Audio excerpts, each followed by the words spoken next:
Salutare din deplasare! Suntem în autocar, am plecat din Herceg Novi, din Muntenegru și suntem deja în Croația, am trecut în Croația. În seara asta o să ajungem pe insula Brac, unde o să stăm pentru o perioadă, dar până acolo am schimbat deja 2 autocare și mai avem de luat un feribot. Deci am plecat din Herceg Novi, am luat un autocar până în Dubrovnik, după am schimbat, am luat alt autocar din Dubrovnik până în Split și din Split luăm feribotul până pe insulă. Partea bună, acum suntem în drum spre Split și partea cea mai faină acum e că din Dubrovnik suntem într-un autocar cu etaj și stăm sus, chiar în față, și e ca și când ne-am uitat la un film. Peisajul e spectaculos și chiar sunt foarte încântată. Că nu m-am gândit că o să fie așa drumul nostru. O să fim câteva ore pe drum, cred că vreo 6-7, deja suntem plecați de câteva ore. Și cam asta o să fie ziua noastră. O să ajungem seara pe insulă, dar e chiar spectaculos peisajul. Deci aș putea să stau așa ore întregi să mă uit.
Suntem în Split, în portul din Split.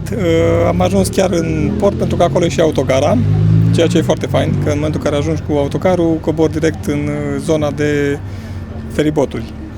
Și aici, în dreapta noastră, sunt mai multe feriboturi. Urmează să mergem și noi cu feribotul spre orășelul în care o să fim cazați. În total am făcut, cât am făcut? Am plecat la 9:30, deci 8 ore. Nu, 7 ore. 7 ore până în Split din Herceg Novi. Chiar ok. Și în legătură cu costurile, biletul de la Herceg Novi până la Dubrovnik ne-a costat 50 de euro pentru amândouă persoane, la care se adaugă o taxă de autogară, o taxă de rezervare și o taxă de bagaje. Adică în Muntenegru, majoritatea firmelor au tot felul de taxe. Unele autogări au taxă de autogară chiar și de 2 euro, indiferent cât e biletul, altele au un anumit procent și fiecare firmă are câte 1 euro sau 2 euro de bagaj, taxă, care se achită ulterior, după ce ai luat biletul la șofer. Deci cam 50 de euro, 55 de euro ne-a costat drumul din Herceg Novi până în Dubrovnik. Și din Dubrovnik până în Split am venit cu Flixbus și ne-a costat încă 50 de euro, cam așa, 51 de euro. Deci în total cam 105 euro până în Split cu autocarul din Herceg Novi pentru 2 persoane. Și biletele de feribot au fost 8 euro pentru 8,80 euro pentru 2 persoane. Nu știu dacă mergem cu feribotul, undeva la, cred că 50 de minute, 40 minute. Și drumul a fost chiar ok, foarte interesant, mai ales că am stat acolo și am văzut ca și cum am fost în față la șofer. Doar că se notează foarte repede și deja pe la ora 4:30, 5 e noapte aproape complet, nu prea se mai poate vedea. Așa că acum cu feribotul nu o să vedem peisajul, doar o să vedem Split de la distanță luminat, dar o să venim și pe zi odată în Split și să vizităm orașul. Mai avem puțin de așteptat pentru că sunt mai multe feriboturi pe zi care merg spre orășelul în care o să stăm, Supetar se numește. Pentru că la vamă între Muntenegru și Croația am stat aproape o oră. Nu știu dacă care a fost cauza, era un autocar înainte și cam 40 de minute am stat acolo, după care trecerea a fost foarte simplu de rezolvat, adică nu ne-au controlat bagajele, doar am coborât, am dat pașapoartele și acum o să mergem imediat la feribot. Mai avem vreo 40 de minute de așteptat și apoi, după o zi întreagă pe drum, ajungem la noua cazare, care sperăm să fie ok, să arate ca în poze. Gata, suntem pe feribot. E aproape gol, adică mai sunt 5, 6, 7 persoane. Momentan. Am mai urcat? Da. Și e foarte confortabil. Am urcat cu scară rulantă, așa arată partea de sus și așa arată partea de jos. Da, aici e un fel de salon, cum scrie acolo, unde sunt canapele foarte confortabile, prize, un fel de băruleț este undeva mai în spate. Ai toaletă, altceva, ai toate condițiile. Poți să mergi cu asta distanțe lungi.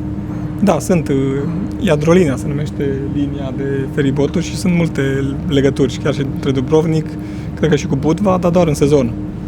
Și da, era foarte interesant dacă prindeam să mergem cu feribotul de la Dubrovnik, măcar de la Dubrovnik până aici, dar în extra sezon sunt mai puține legături pentru că nu e atât de multă circulație. Oricum, eu mă mir că circulă și cu atâția oameni. În timpul săptămânii și în timpul școlii, sigur, sunt copii care merg probabil și la școală, la liceu, dacă fac în Split. O să vedem, când o să venim și noi într-o zi din timpul săptămânii să vizităm Split și atunci... Da, pentru că o să stăm o perioadă mai lungă, încă nu știm cât, dar plănuim să stăm mai mult acolo pe insulă și în Supetar. Da, și de pe insulă sunt legături și spre alte localități de pe coasta croată, de pe coasta dalmată, doar că nu neapărat din Supetar, de unde suntem noi.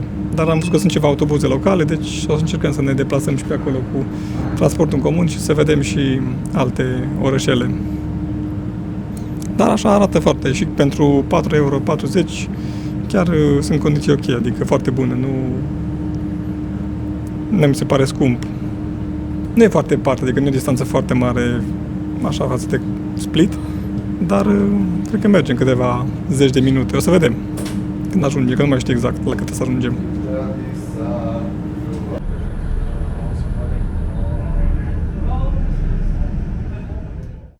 După cum se vede, am ajuns la cazare, care arată foarte bine. Adică chiar e cum trebuie, e totul curat, avem tot ce ne trebuie, ustensile de gătit, n-am ce să reproșez. Avem aici bucătărie, aici o să fie locul în care o să și lucrăm, o să și mâncăm.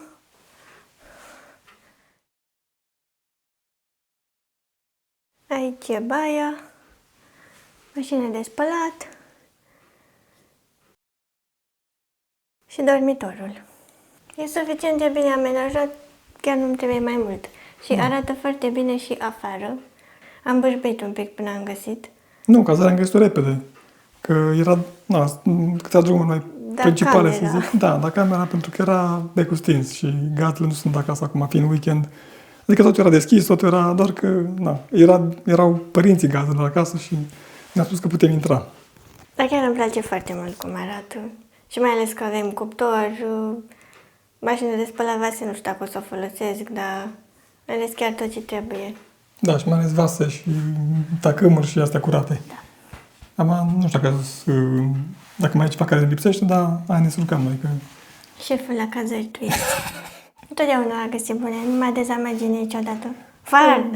M-ai dezamăgit de 2 ori, dar în toată istoria asta de când călătorim. Da, atunci a fost dezamăgire comună, că puteam să vedem, am trecut pe lângă ea și am zis că las că nu mergem să vedem. Eram în Sri Lanka? Da. Am avut o cazare nasoală la un moment dat, dar n-am stat mult acolo. Dar aici era un pic de...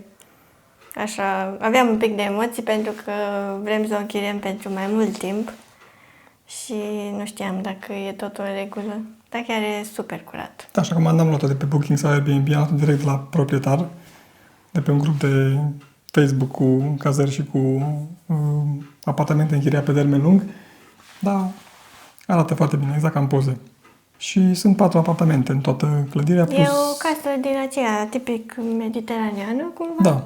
N-am filmat afară pentru că chiar e întuneric și nici pe stradă nu e așa luminat. Da, Nu-i luminat așa foarte bine. Deci ne revedem zilele următoare când luăm și noi la pas orășelul și vedem ce e pe aici prin jur. Pe lumină.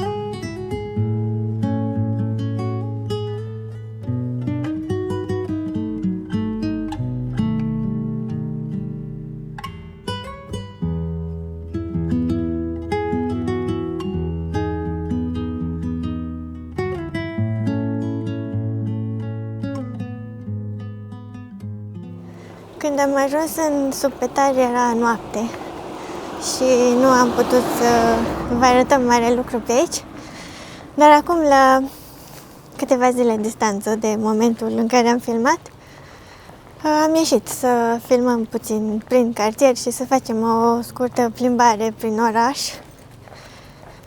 Cartierul în care stăm e foarte liniștit, adică sunt în general case de locuit, case de vacanță, vile cu spații de închiriat și în care stau și proprietarii. Spre exemplu, așa e și la noi. Adică sunt mai multe apartamente care se închiriază în regim hotelier și într-unul dintre apartamente stau și proprietarii. Și au și o pisică pe Isabela, care ne vizitează în fiecare zi.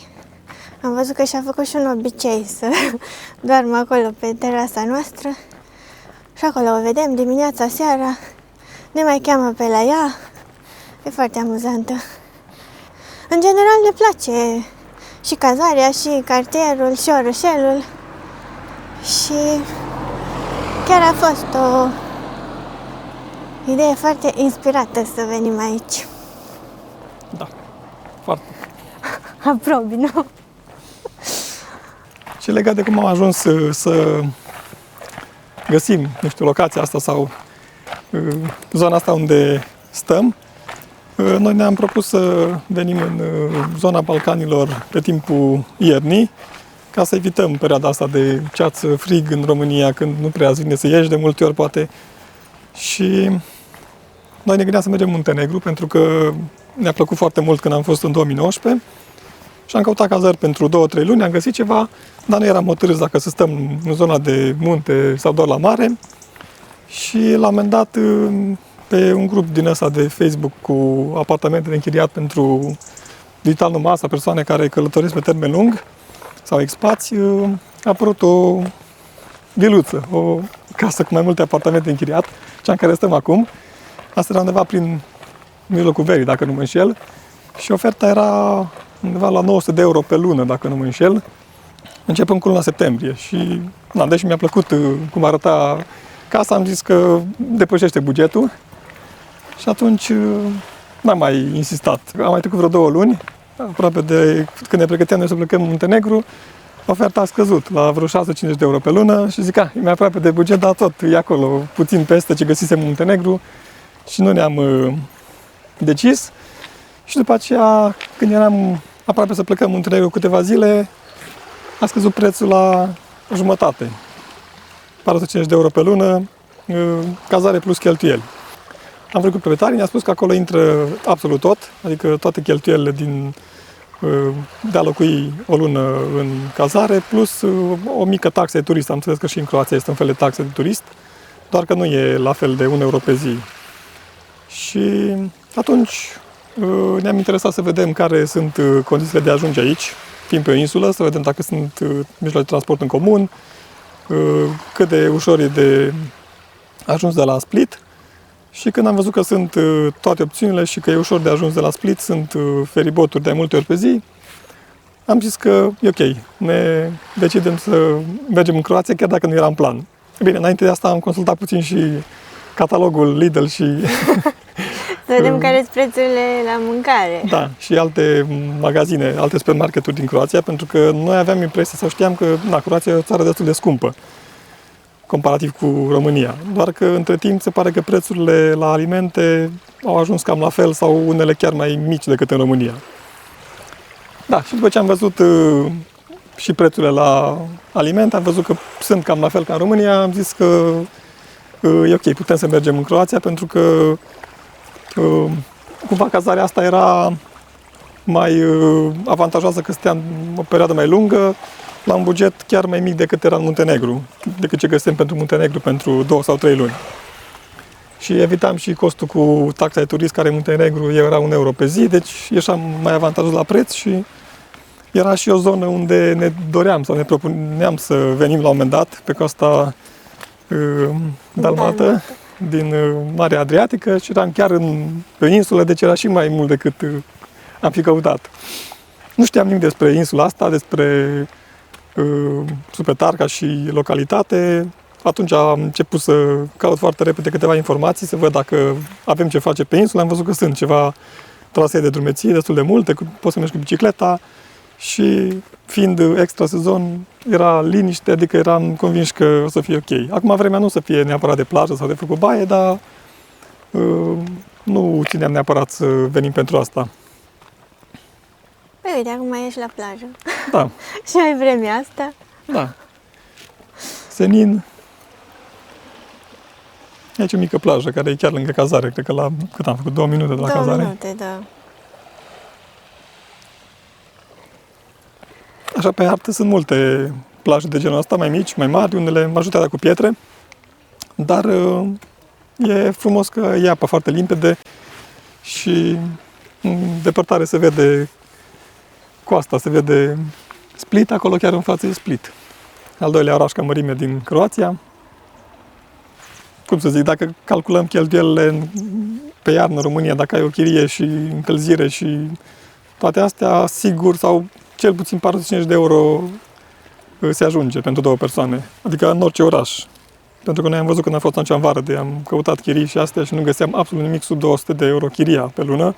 Asta și dacă mă refer la, nu știu, Sfântul Gheorghe, la orice oraș, orice... Dar asta doar chiria, fără regim hotelier, fără alte cheltuieli, da. Păi și dacă stătea chirie plus, pe termen lung, plus cheltuieli, 500 de euro pe lună, 2 persoane, sigur.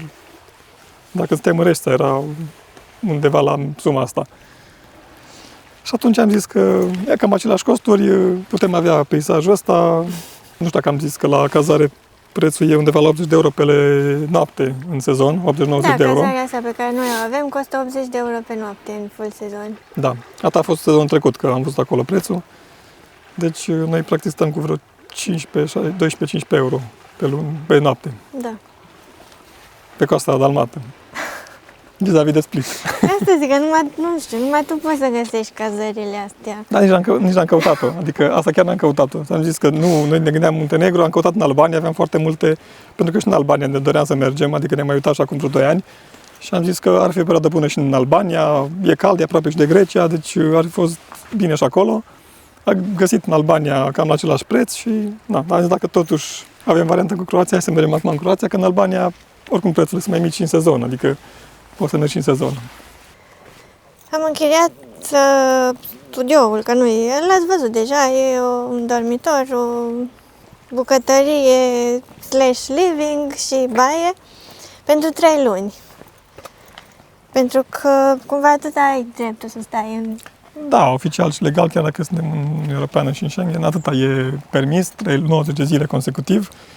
S-au adunat de 90 de zile în 180 de zile, adică în 6 luni. După care, așa spun toate site-urile oficiale, că teoretic trebuie să faci demersuri pentru a obține permis de ședere pe termen mai lung. Fie că muncești, fie că studiezi, fie că vrei să închiriezi pe termen mai lung. Și chiar dacă suntem în sezon de iarnă și în alte locuri e mult mai rece, aici e multă vegetație care se păstrează tot timpul verde. Palmierii ăștia și copacii ăștia tip tuia. Și asta dă o senzație plăcută. Am văzut că sunt și copaci care nu mai au frunze, dar e așa un amestec plăcut de culori. Apă foarte limpede, liniște, mai câte o persoană, 2 care mai stau la soare. Chiar am văzut și în prima zi când am venit erau și persoane care erau în apă. Da, adică dacă ești obișnuit să faci baie în apă mai rece, poți să faci lejer. Are vreo 18 grade apă. Da, pe cam cât era în aer, numai era în aer în primele zile când am venit, da. 18 grade, 17 grade și avea și apă. Supetar e un orășel, e mic. Are până în 4.000 de locuitori, dar e cel mai mare de pe insula Braci. Între timp mi-am dat și eu seama că numele insulei se pronunță Braci, nu Brac. E un accent acolo pe C.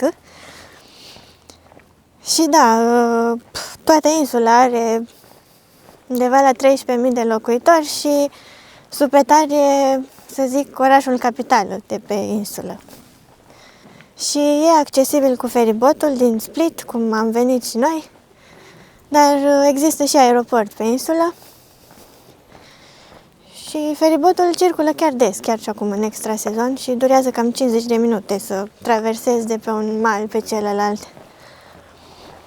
Da, aeroportul e mai mult folosit vara, când sunt ceva zboruri de la Zagreb și cred că mai era și ceva din Austria sau din Germania, dacă nu mă înșel zboruri, dar doar de 2-3 ori pe săptămână, e un aeroport foarte mic. Da, și e în partea de sud a insulei, nu? Noi suntem acum în nord și da, e în partea de sud. Aeroportul e spre sud. Înspre celălalt oraș cel mai mare, care e Bol, e chiar în sudul insulei. Și sunt zboruri destul de rare, dar asta zic doar în sezon, de 2-3 ori pe zi. Da, vă spuneam că despre insulă nu prea știam mai nimic, adică nici nu cred că numele, nu cred că l-am auzit așa vreodată atent. Mai știam de alte insule de aici din zona de pe coasta dalmată. Da, știam de Hvar, de... Da, și Corcula sau așa ceva se numește. Majoritatea turiștilor și românii merg pe alte insule, dar nu prea pe Braci. Și când am căutat să văd dacă merită să venim aici, să zic așa, am aflat că multă lume plasează pe locul 3 sau în primele 5 insule din toată Adriatica, ca și destinație de vacanță, pentru că celelalte insule au mai multe plaje cu nisip, care sunt puțin mai lungi. Dar nu ne place faptul că sunt plaje cu pietre și te poți și plimba pe ele, așa nu trebuie neapărat să mergi. Da, să te descalți când mergi să te plimbi. Și ne place că aici pe insula am văzut că e cel mai înalt vârf de pe toate insulele din Marea Adriatică. Și atunci am avea și ceva activități de genul ăsta pe care le-am putea face aici. Acum mergem spre Lidl, pentru că avem câteva cumpărături de făcut, dar nu asta vrem să vă arătăm, pentru că nu cred că interesează pe cineva cum facem cumpărături de la Lidl. Dar vrem să vă arătăm cum e drumul până la supermarket, de la cazare. Da, sunt vreo 2 km, cam așa. Și da, facem vreo 20 de minute. E foarte plăcut și peisajul e foarte fain și asta vorbeam că e foarte fain să vezi asta în fiecare zi. Cumva, când mergi la cumpărături, nu te gândești că ai trebuie să mă duc la cumpărături iară. E așa un fel de plimbare, știi? Da. Te și plimbi, te relaxezi, dacă vrei să ieși, chiar dacă e o zi mai cunorată sau mai plouă, dar nu e asta problemă, că peisajul e foarte spectaculos. Ne-au întrebat proprietarii dacă avem nevoie să ne ducă la supermarket, că e un pic mai departe, cu mașina, sau să ne cumpere ei ceva când merg, dar pentru noi e chiar așa o plăcere să mergi la cumpărături. Da, nu este transport public, evident, pe insulă, pentru că e în orășel, scuze, în orășel. Da, e foarte mic. Există pe insulă Pe insulă, da. autobuz care te duce așa în mai multe orășele, dar local nu există pentru că e foarte mic. Adică noi de la cazare, care să spun că e așa un pic aproape de centru, dar nu chiar în centru, până la supermarket care e la periferie, Da, da. aproape, facem ăștia 2 km. Deci, ca să vă faceți o idee cât de adică dintr-o parte întins în e alta, orașul. 4 km, asta vine feribotul. Da, exact acolo unde vedeți că se oprește feribotul, acolo e practic centrul orășelului. E portul unde am ajuns și noi în prima seară. Da, era întuneric. Dar mi-a plăcut când am văzut cum arăta orașelul și seara. Dar mi-a plăcut de când am venit. Da, da. Da, e foarte frumos peisajul, și munți, și mare, și orașele din astea de clădiri din piatră.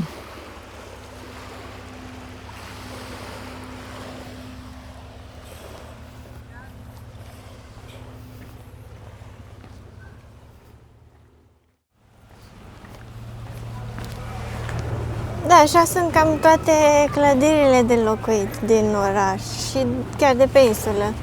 Încă n-am fost în alte orășele, dar am văzut așa din imagini și vrem să mergem să mai vizităm și alte localități de pe insulă.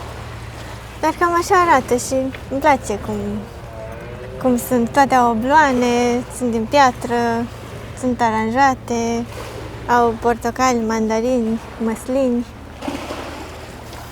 Da, peisaj specific mediteranean. Și nu e aglomerat, adică pe lângă faptul că, cum v-am spus, sunt doar 4.000 de locuitori, acum nu sunt nici turiști și e așa foarte aerisit. Da, și liniște în general.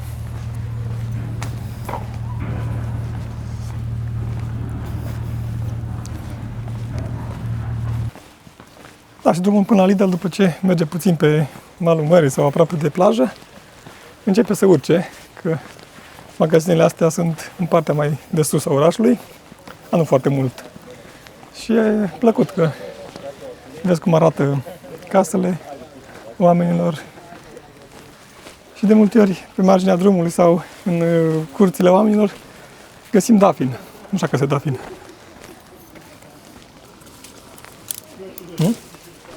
Bă, da, e dafin. E dafin, nu? Da, asta da, nu ăla nu era mai încolo. Da. E dafin toată Da, da. ziua. Da, deci copaci, uite și acolo. Poți să iei, Dar să și usuci. la noi, acolo, în curte, este rozmarin. Da, gardul Viu. gardul așa din jurul casei este rozmarin. Când am ajuns așa mirosea, că a început puțin Da. și era un miros foarte interesant de plantă aromatică ceva și nu știam ce miroase, așa puternic cumva. Și am citit că este multă vegetație de genul ăsta, rozmarin, salvie, ce mai era, oregano. Oregano și ziceau că crește așa cumva pe pășuni. Da. Și că ei când pasc caprele mănâncă plante aromatice și atunci brânza are așa un Da, o aromă. gust specific, da. Da, asta e tare, că vegetația asta folosită ca plante aromatice și pe care noi dăm de multe ori bani. Păi și aici. Păi și aici magazine, da, dar în sensul că Da. poți să, cum și asta, nu, Dafinul. dafinul, îl iei și îl usuci. Și Da, Da, păi poate culegem când mergem pe trasee, nu din oraș. Da. Ce, da, fiind sau... Da, fiind și ce mai găsim, nu știu. Da, da. Mai trebuie uscate. Nu uscăm, avem timp 3 luni. Da, și asta am să mai zic că multe case sau apartamente probabil că sunt locuințe temporare, adică se vede că nu toate sunt date spre închiriere în extra sezon, pentru că probabil oamenii nu trăiesc aici, nu au timp să se ocupe și atunci nu sunt toate disponibile la închiriat pe perioada iernii. Da, sunt și multe care se vede că sunt unități de cazare și sunt închise. Da, da, obloane trase, porți cu lacăt, adică nu e nimeni. Dar în casele în care stau și proprietarii, acolo închiriază. Da, da. Și pe lângă noi, mai avem încă doi vecini sau 3. Nu știu exact câte apartamente, dar 2 sigur mai sunt ocupate, în afară de noi. Da, acolo sunt 4 în toată clădirea, 4 spre închiriat. Sunt și case din astea care sunt foarte vechi. Da, da. De pe la 1800, cine știe. Da, păi uite, aici nici mai acoperiș, cum a crescut și vegetația asta pe... Așa a fost majoritatea, probabil, doar că le-au restaurat. Uite și asta. Da, Mi acoperiș se pare foarte interesant să vezi încă acoperiș din asta, de piatră. da, cu lespezi. Mi-amintește de Ușbulii, Da. din Georgia. Sunt oameni care au grădini și în spate sunt, pare a fi un fel de blocuri, adică cred că sunt mai multe apartamente. Da, cred că sunt mai multe, la fiecare nivel câte o familie sau câte un proprietar.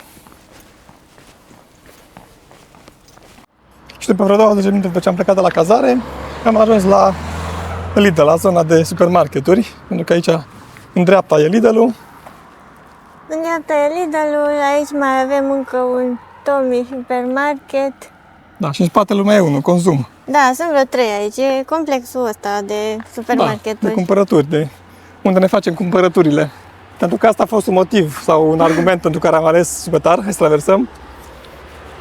Pentru că am văzut că sunt mai multe supermarketuri și nu e problemă cu aprovizionarea de alimente și cele necesare traiului zilnic. Mamă, cum ai zis-o.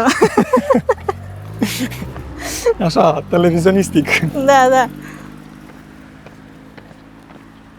Și cum spunea și Lau, prețurile în general, mai ales la Lidl, spre exemplu, sunt unele mai scumpe, altele mai ieftine Da. decât ce era la noi. Dar noi, cum cumpărăm aceleași produse, unele chiar sunt cu 2-3 lei mai mult, altele cu 2-3 lei mai puțin. Deci, Da, și dacă în general mergi... e la fel, dar nu mă așteptam. Eu credeam că o să fie mult mai scump aici. Da.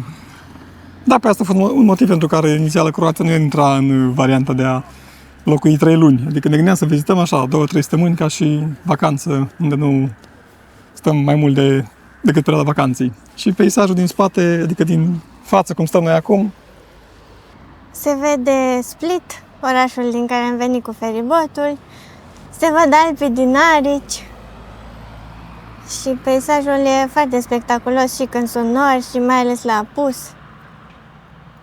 Și da, cum ziceam, e foarte fain să vezi asta zilnic. Gata, ne-am făcut cumpărăturile, acum ne întoarcem spre casă și mă duce la o pe altă parte ca să nu mă plictisesc. Nu ne întoarcem pe același drum. da, mai mergem pe drumul principal, cum ar veni drumul care merge spre alte localități de pe insulă. Și peisajul la fel de fain, n-am ce să zic. Da, e frumoasă combinația asta de vegetație mediteraneană cu case din astea de piatră și nu sunt blocuri înalte deloc aici pe insulă. O să încheiem aici vlogul ăsta. A fost așa doar un prim contact cu insula Brač și cu Supetar și în vlogurile următoare o să luăm la pas orașul, o să vizităm și alte localități, alte zone ale insulei și vrem să mergem și în câteva orașe de pe uscat, de pe Coastă. partea continentală, de pe coastă. Pentru că suntem aproape, putem să traversăm cu feribotul și atunci putem să facem excursie așa de o zi. Deci urmează vloguri, zicem noi, interesante. Mulțumim că ne-ați urmărit până la final. Lăsați-ne în comentarii impresiile voastre și întrebări dacă aveți. Și ne revedem în vlogul următor.